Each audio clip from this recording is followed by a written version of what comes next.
یمن کے حوثیوں نے آج اسرائیل پر کیے گئے حملوں کو ایران اور حزب اللہ کے ساتھ ایک مشترکہ آپریشن قرار دیا۔ حوثی گروپ کا کہنا ہے کہ انہوں نے اسرائیل کے خلاف ڈرون حملے کیے اور یہ کارروائیاں ایران اور حزب اللہ کے تعاون سے کی گئی ہیں۔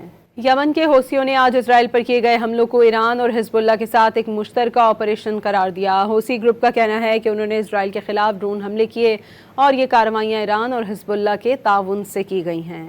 یمن کے حوثیوں نے آج اسرائیل پر کیے گئے حملوں کو ایران اور حزب اللہ کے ساتھ ایک مشترکہ آپریشن قرار دیا۔ حوثی گروپ کا کہنا ہے کہ انہوں نے اسرائیل کے خلاف ڈرون حملے کیے اور یہ کارروائیاں ایران اور حزب اللہ کے تعاون سے کی گئی ہیں۔ یمن کے حوثیوں نے آج اسرائیل پر کیے گئے حملوں کو ایران اور حزب اللہ کے ساتھ ایک مشترکہ آپریشن قرار دیا۔ حوثی گروپ کا کہنا ہے کہ انہوں نے اسرائیل کے خلاف ڈرون حملے کیے اور یہ کارروائیاں ایران اور حزب اللہ کے تعاون سے کی گئی ہیں۔